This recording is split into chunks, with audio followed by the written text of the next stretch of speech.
Hi everyone, thank you for joining us today and welcome to our webinar, The Evolution of Content Marketing. Before we get started, I'd like to introduce myself as the moderator of today's webinar. My name is Isabella Mest and I'm the Director of Advertising Content and Direct Marketing at NJ Advanced Media. I have an extensive background in print and digital media and focus on content marketing, preprint, and custom print products. I work with the account executives to create multi-platform solutions for all their clients. If anyone has any difficulties, please use the chat dialog box to let us know, or you can always call the Citrix line at the number you see here on the slide.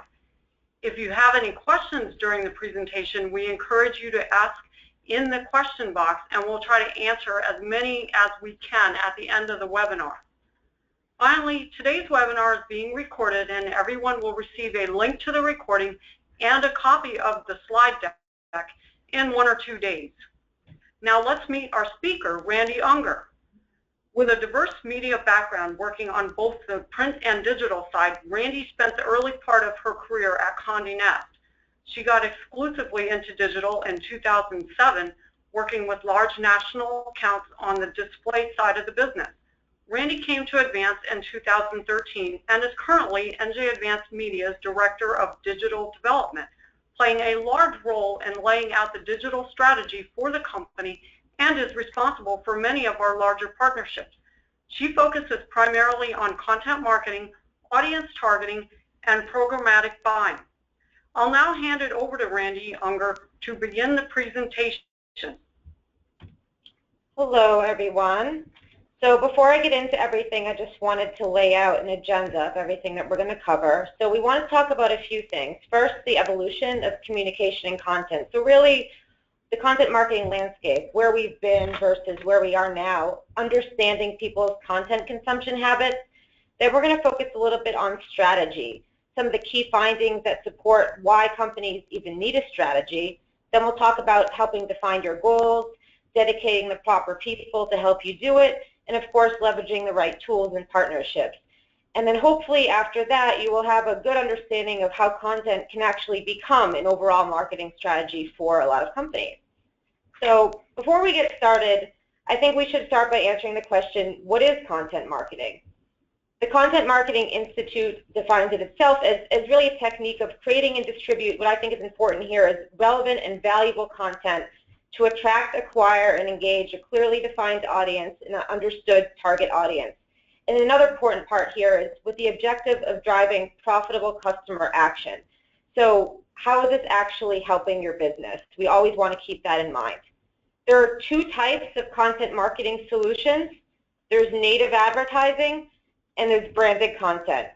You guys can read the definitions for yourselves. The biggest difference between the 2 is anything that's native advertising is going to appear on a publisher's website. Branded content will appear on your own website or through your own social channels. So before we even take a look at how content has evolved, let's look at communication itself. It seems a little bit mundane, but just considering how much it's changed in terms of the ways that we really communicate with each other. All these dates below the lines are ways that companies have historically marketed themselves. Before 1990, it was really just TV, radio, and print. 10 years later, we came a long way. 1999, it brought in to include websites and search and landing pages and microsites and a lot more. To 2000s, introduced blogs and social media and webinars and RSS feeds that updated everything in real time. And by 2013, I'm not even going to read this list. You guys can read for yourselves. But it increased even more. So obviously the point of this is that communication itself has really evolved tremendously. So it's content. So the definition we just went over before, it really is as relevant today as it was back then, and the goals are generally the same across all businesses. Businesses at the end of the day are looking to do 2 things, at least in my opinion. They want to acquire new customers and they want to engage the ones they have. So content marketing itself isn't new. It's really always been a core part of any good marketing strategy. We've all seen ads like this shown here, either from old magazines and newspapers, clips, and stuffed inside your mother's flowing cook, something like that. And while these had limited distribution compared to today's world, The content really carried the same purpose and delivered the same results as today's versions. They demonstrated an expertise. Who better than Betty Crocker to do all that stuff? And today, what's new is not the idea of content itself, but really the amount of sheer content that is out there, and really the way that the two-way conversation between brands and customers have evolved. So brands have to consider the form and function of content on all these different platforms that are out there. And then the shareability of that content. Are people going to want to share what they find on their networks? All this considered, you'll still see the same authority and the same expertise, the same inspiration. It's the opportunity really to make an impact and influence opinion about your brand. That's what's really changed as the scope has widened, throughout the years. So now we're going to change gears a bit and talk about the content landscape. Typically, if I were talking with you, I'd show this number and ask you what you think it means. But since you're all on mute, I will just answer it for you. 90 out of 100. That represents the number of businesses today that are using content marketing. I like to open with this because people are pretty surprised when they see it. Content has also exploded, and when you consider the consumer demand for content, the accessibility to technology that's created this, it's not really surprising that so many businesses are using it. As consumers, our expectation today is different. We want to find something immediate, we want it to be relevant, and we want it to answer an inquiry that we have. And as businesses, they all want to be at the front and center of that. Not only is the amount of content exploding, but the places that we're consuming and creating are really shifting a lot. The channels are changing. In 2006, we had MySpace. Facebook was new. YouTube was there. Yelp was there. By 2010, Twitter had entered the mix, along with Foursquare and LinkedIn and some others. And by 2014, you had Snapchat and Tumblr and Vine and Pinterest and others that I probably can't even pronounce. But all of these places, the point is it exponentially increases the likelihood that anyone's content can be found, which obviously is a great story to tell for content marketing. So why is this happening? Look back at Betty Crocker. All brands and businesses across all industries are using content to fuel their marketing strategy. Why? Because it's a higher level of engagement over traditional ads. These numbers here speak for themselves. 50% of users' time is spent on content. 80% of people appreciate learning about a company through content, and 60% of them are actually inspired and seek out a product after reading content about it. Those are pretty strong numbers. Content also helps companies actually achieve their goals across a number of areas, whether it's brand awareness, brand association, brand opinion, net promoter scores, brand trust, likelihood to purchase. You might not be familiar with a net promoter score. It kind of acts as an indicator of growth. So if you take your organization's NPS and it's higher than one of your competitors, it just simply means that you're probably going to outperform them in the market, which is a good thing. So what is all of this doing? It's giving you control as consumers over the type of content that you want to consume. People are actually opting out of ad messages left and right. They're skipping TV ads, they're ignoring direct mail, they're unsubscribing from company emails. But yet we continue to hear that they'd prefer to learn about brands from content rather than ads. 70% would prefer an article over an ad. That's saying a lot. Hope you're all still with me so far. So content also helps you get noticed, really even before you have the attention of a customer. It also plays a key role in search engine-driven world. But this is a note of caution here. So while content on your site is obviously helpful in driving traffic through search algorithms, the quality of that content is really what's going to drive engagement with the customer once they land on your page. And to the last point you see on this slide here, consumers are savvy. Think of yourselves. You know when people are trying to sell something to you. And if you see something that's not valuable or relevant, you're probably not going to click on that. So you really want to apply the same tactics when you're thinking about how you want to put your brand message out there. So with that in mind, we really want to make the focus the quality of the content. To begin with, let's think about why people consume content in the first place. There's two reasons. There's emotional needs and there's rational needs. Whether it's to identify with something, feel a sense of community, seek out entertainment or inspiration, and then there's rational needs, whether it's information or utility. You want to learn something, you want to laugh at something, you want to share something, you want to do something, you want to fix something. They're all things that you want to do. So the holy grail of content today is to make it worthy of sharing. This content is so useful, it's so entertaining that I just have to share it. I'd venture to say that 90% of people who are on the phone call today have probably done that in some form or another. Sharing it, I don't know, it makes you like feel happy or smarter or more involved, even if you had nothing to do with creating the content. Because I know for myself, most of the stuff I share, I didn't create it, but I like to share it with people. It makes me feel like I'm involved in something else. I think as consumers, that's another important thing that we need to relate to when we're considering the objectives of our businesses as well. So I'm going to change gears a little bit now. We've talked about, the evolution of content and why people consume content, but now we need to tie into the business and how they've started to use content. So we may have a better understanding of the why, but what about the how and the where and the what? How are they coming up with these ideas? Where are they pushing them out? And what are they doing to judge whether or not it's working? This is all about one thing, and it's really the strategy. So the most important part of coming up with a strategy is knowing what you want to accomplish.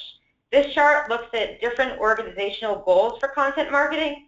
An interesting fact to note is that although a lot of business-to-consumer marketers are focused on sales, the ones who are the most effective place more of an importance on brand awareness, customer loyalty and retention, and engagement.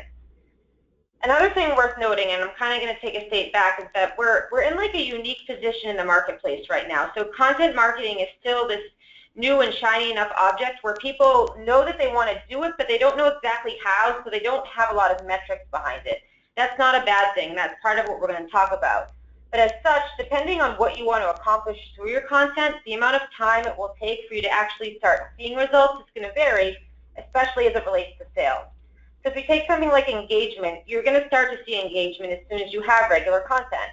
And that's going to be followed by brand awareness and hopefully brand advocates too. But something as specific and direct as sales, it takes longer. It can take over a year. It can take up to 18 months. In the search world, we often compare SEM with SEO. I was a college sprinter, so I'll use a little running analogy. If SEM is like that quick fix where you see sales pretty quickly, that's the sprint. But SEO is more of a marathon. It takes longer because it's more involved. If SEO is a marathon, then content marketing is more of like the Ironman. And I'm just saying that because I think it's important as an organization to have an understanding of what your goals are before, know what you want to accomplish, but knowing how long it's going to take to accomplish too. So knowing how important strategy is, I'm going to take a look at some statistics. Let's take a look at marketers who actually have a strategy. 37% do and it's documented. That's great. Last year that number was 27%, so it's gone up a bit. 44% do, but it's not documented. That's down slightly from last year where only about 50% had a verbal-only strategy. 12% do not, which is down a little bit from last year. And this goes back to the point that I made before about content still being a new enough and shiny enough object. You can see things have started to really shift a bit. And why is this important? Because if you have a documented content marketing strategy, it increases the effectiveness of it. 58%, so almost 2/3 of the most effective content marketers out there have a strategy. Why? Because when you write it down, you're going to get better results with the tactics you've chosen, social media platforms, and any paid advertising that you choose to use. So companies that have a strategy with content marketing, this should not come as a surprise, they probably have a strategy as an organization as well. This chart is looking at the percentage of marketers who have an editorial mission statement. As you can see, the numbers are similar, not surprising. If you have a content marketing strategy, it's more likely you're going to have a mission statement. So companies that know what they want to do with their content probably also have a clear idea of what they want to do as a brand. So what does communication have to do with this? The Content Marketing Institute is a very real place. A lot of my facts and numbers come from there. They also take a look at how often marketers are meeting to discuss their own content marketing platforms. Not surprisingly, they found that effectiveness is greater among teams who meet more frequently. So these people are clearly attributing their strategies as working based on the frequency with which they meet. So we understand the marketers who have a content marketing strategy and how often they're meeting to discuss it. What about knowing if it's working or not? Is the strategy effective? This chart here is taking a look at how marketers are rating the effectiveness of their own organization's use of content marketing. So for this survey, we're defining effectiveness as accomplishing your overall objectives. We're rating the organizations. The 4 to 5 are obviously the most effective class marketers. The 1s and 2s are considered the least effective, and the 3s are neutral. Clearly, it's showing that effectiveness is greater among teams who meet more frequently.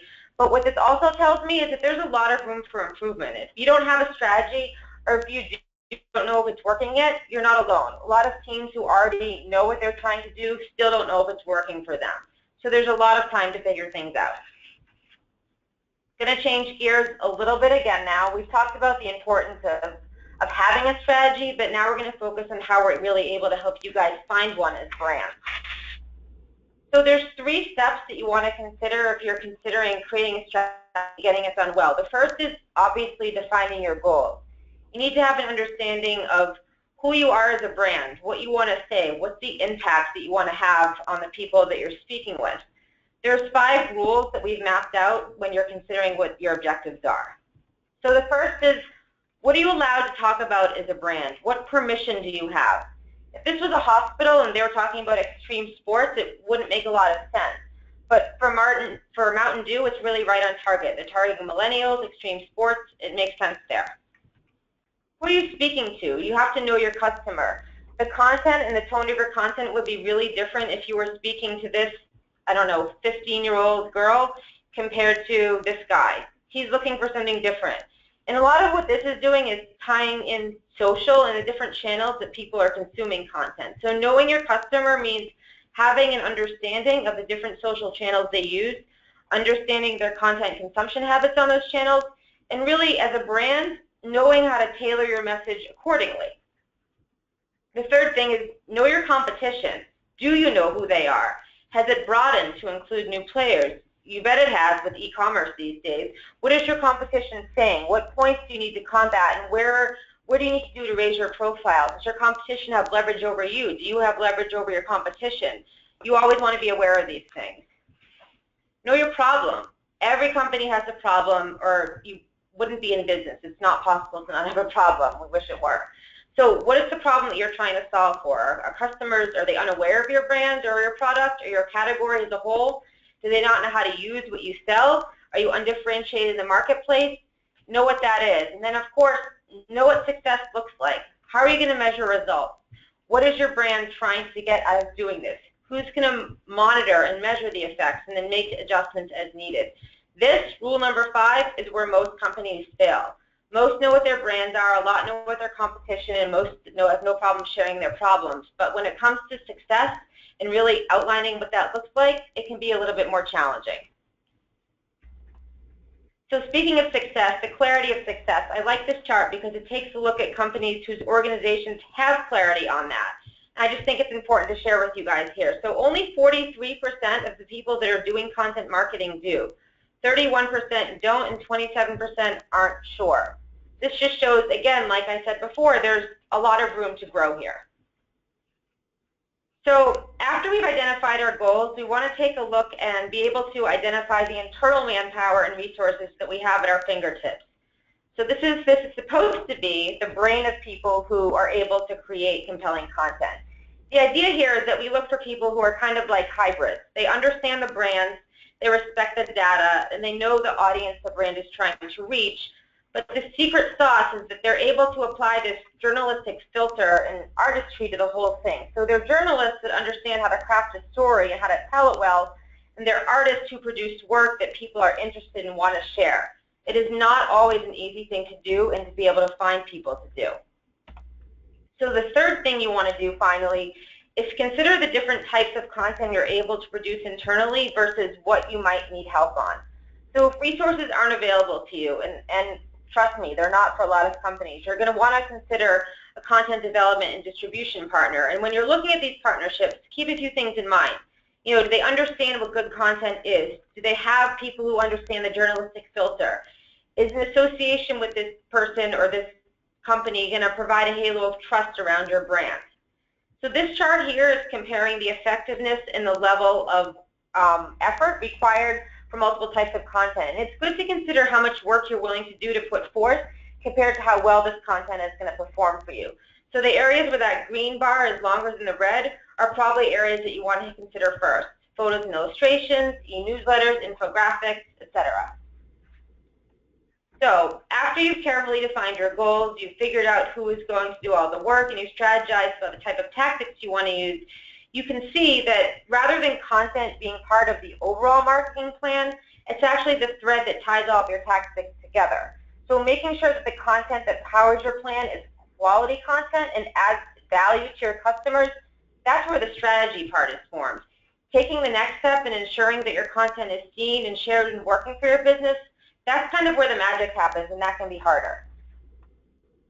So when you're thinking about a multi-channel approach, it's important to remember that content marketing is not at all a one-and-done deal, at all. It builds over time, it enriches your communication with customers across all platforms, but it takes a while.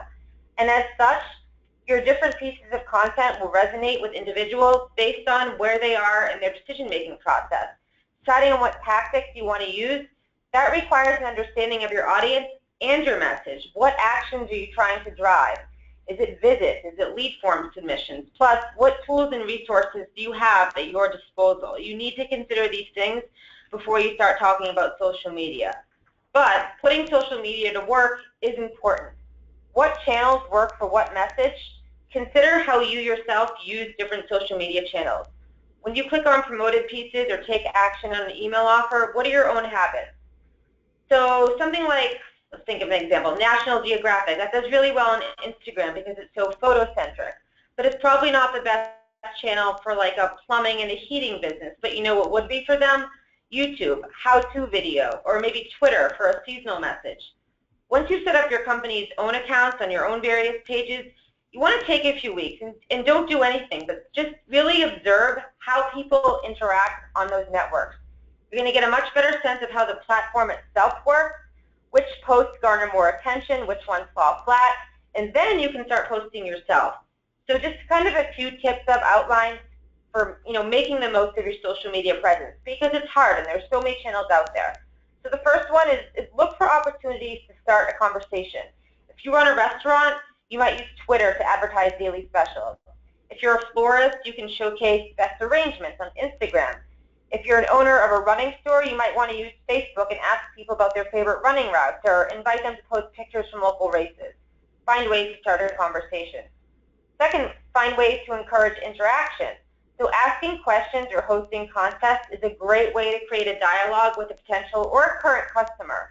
So there's this company, they're called Medtronic Diabetes. They make insulin pumps, and they launched a Facebook campaign asking for customers to share photos of themselves living with diabetes. And then after that, they took all the photos they got and they turned it into this really successful advertising campaign. So when you use a visual component, it's a great way to encourage people to continue to want to share their content. A study that was actually done a few years ago, it might have been 2014, revealed that Facebook posts that include a video are shared twice as often as non-video posts. And again, if you look at your own consumption habits, I know that I share a ton of videos on Facebook, whether they're funny or entertaining or what, I like them. And the third, and probably the most important, is do not be too promotional. Social networks don't like companies that blatantly ask for likes or shares of their posts. Instead of doing this, focus on creating content that speaks to your audience so that they're inspired to take action on their own and that you don't really have to do it for them. So now we'll take a look at just a few of the social networks itself. So Twitter, the whole purpose of Twitter is to get people to follow you and obviously to get people to retweet your own information. Retweeting is a really, really powerful tool as it, well, what does it do? It expands your reach. So keep the nature of the platform in mind and use the short, timely messages whose goal is either to entertain you or educate you or something like that. Facebook is obviously the largest site out there. Because it can provide such a high level of targeting, it's great for lead generation. One thing they're really cognizant of as an organization is what they call like bait. So like bait is when a post is explicitly asking in a newsfeed for readers to like a comment or share a comment or post in a comment in order to get additional distribution, beyond what the post would normally receive. It's a huge no-no with Facebook. If you take a look through your own feeds, take a look at the posts that come up in your feeds. Most of them are targeted to you, and the ones that you like, take a look at those and consider why you like them and how you could apply it to your own business posts. I do this a lot, and half the posts that come up in my feed, I actually click on, and half the time I actually buy something. So Facebook, I think, personally, is the most powerful tool because they're really smart at the way that they approach it. Instagram, obviously great for any business that has a visual appeal, whether it's real estate or bridal gowns or food. Hashtags are a great way to facilitate conversation beyond just your company. So my husband's a personal chef. If he was making like veal ossobuco or something, he might hashtag that in his post. So it would also show up in anyone who hashtags ossobuco. It's just a good way to be relevant to people who may not even know who you are yet. Obviously, you need to have a visual appeal there, though. LinkedIn, a bit more specific. So one of LinkedIn's most underutilized features, I think, is the status update. It also might be called in your network update that's in your profile.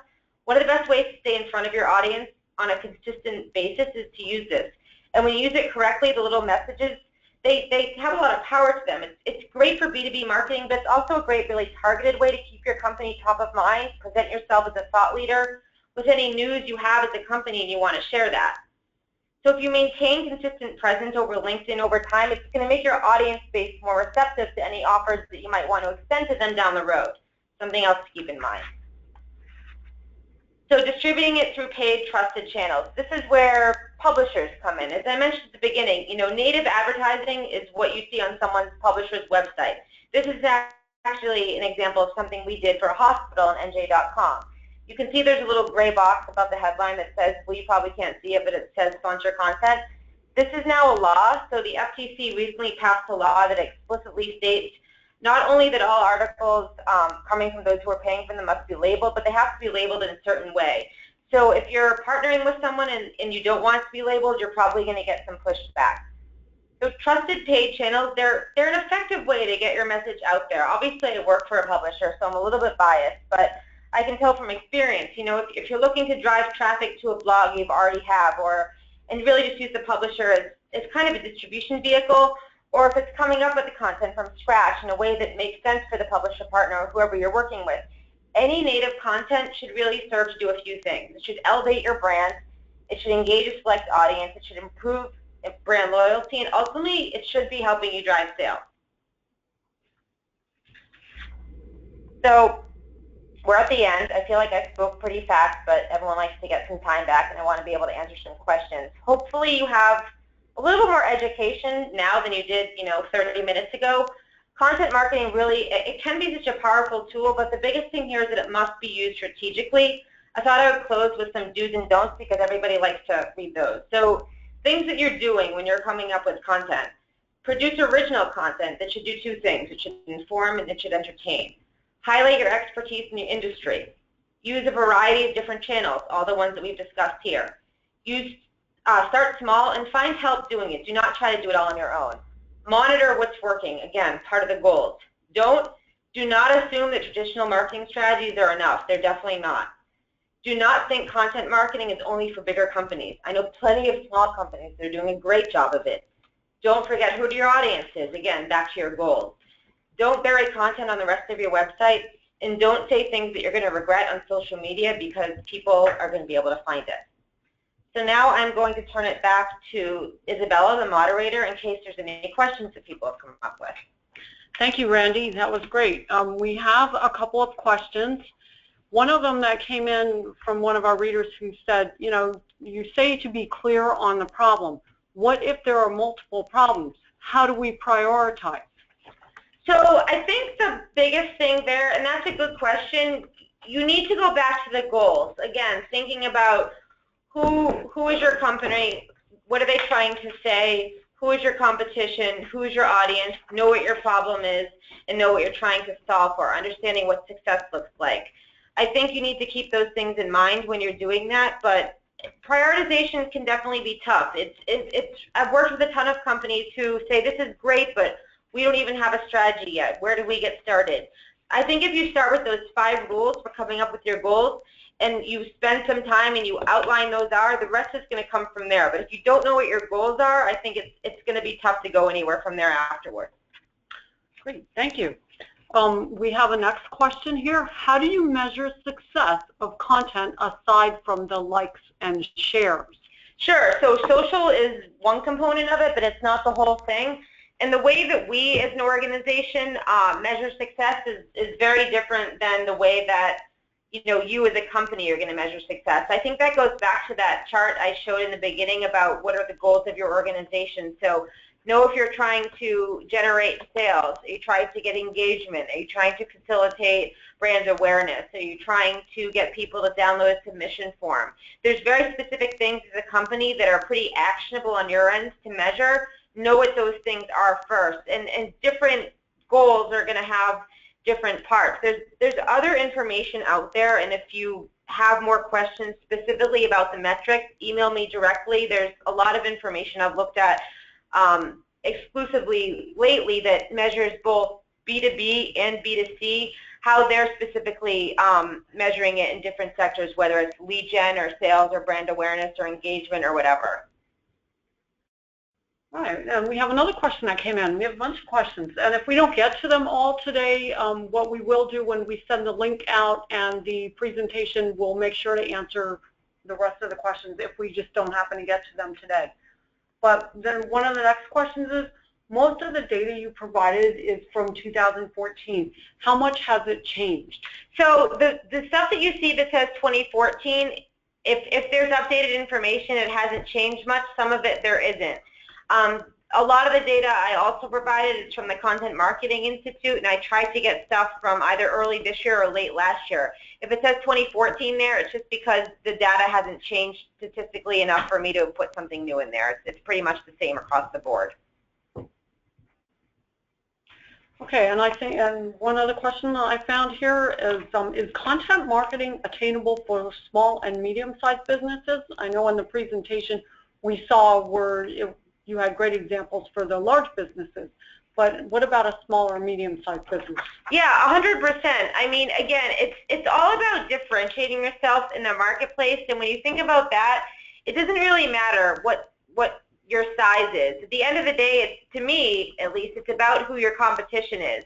So if you're a huge national corporation or if you're a mom and pop shop selling pizza, you're going to have competition. If you're a restaurant, why does your pizza taste better? Why do people want to buy from you? If you're a florist, why are your flowers better? Why should they go to you versus someone down the street?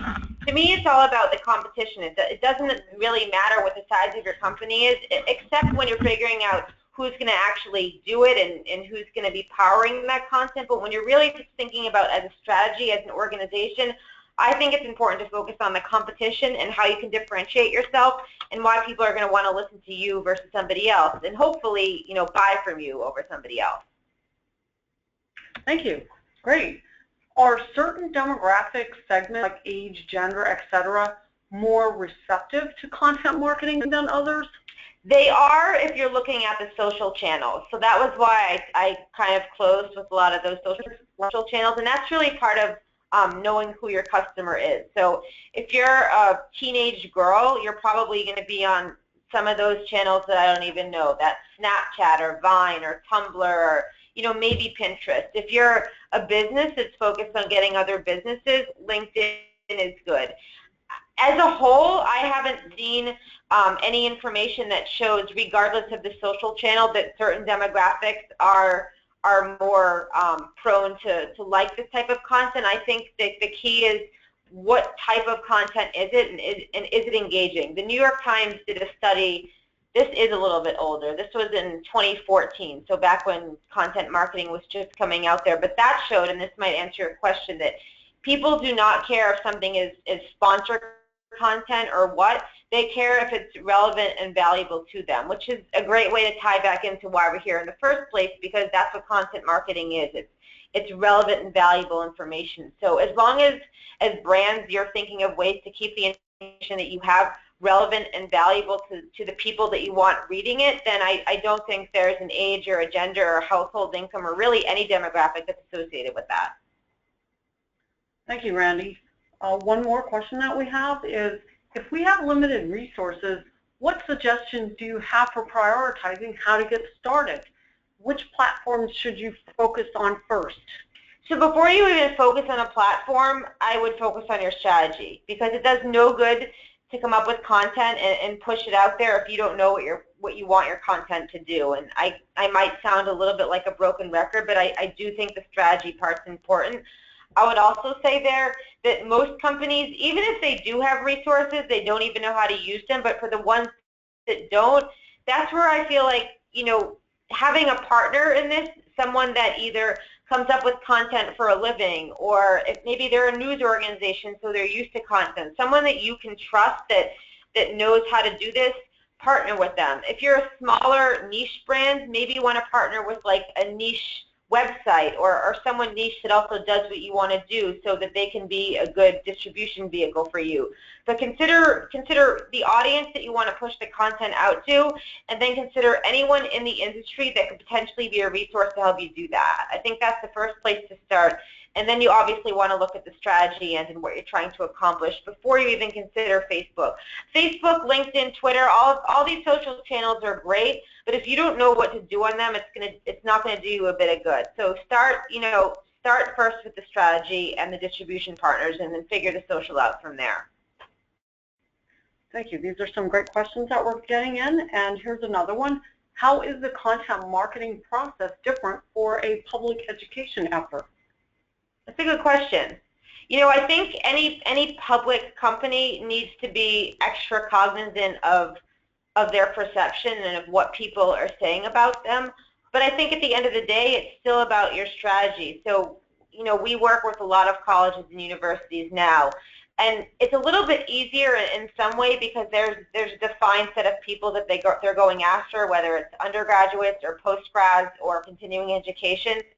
So we kind of know who the audience is already, so it's a little bit easier from a strategic standpoint to get started because the goals part is a little bit easier. But you still have to be smart with the social channels that you're using to push out the content, and then obviously making sure that that content is user-friendly and that it's relatable to people. You know, a lot of people think that they just want to publish a bunch of blogs and people are automatically going to read them. I would say that if you're going to take a lesson from any industry, look at what BuzzFeed has done. They're like a great example that I always like to give credit to of someone that's being smart with sponsored content. So things like listicles, do this, don't that, top 10s, things that like you as a consumer want to consume. Think about that and think about that in terms of ways that you might want to push out your own content to it. It doesn't always have to be this 500-word article that's going to educate someone, but if it's going to even entertain them and make your brand seem cooler in some ways, that's a good thing too. And not that, you know, not education I think is cool, but there's a lot of brands we work with where the bulk of what they do isn't necessarily a quote-unquote sexy topic, you know, whether it's heating and plumbing or whether it's technology. Brands tend to struggle with this because it's not fashion or something like that that's a little bit easier. But at the end of the day, again, it's about the type of content you're coming out with. It's about it being relatable to people. And public education, I mean, I can't think of anything that people relate to more than that. So I think that's a really good starting point for a lot of people because you know that at the end of the day, the topic that you're pushing out is something that people are interested in. All right, great. Thank you. That's going to wrap up our questions for today. Of course, if you want to reach out to us individually, you can see Randy's contact information on the slide. We thank everybody for attending today's webinar. We hope you learned a lot and were able to take away a lot of information. Just a reminder that today's webinar has been recorded, and everyone will receive a link to the recording and a copy of the slide deck in the next day or two. Thank you so much for your time again, and hope you have a nice afternoon.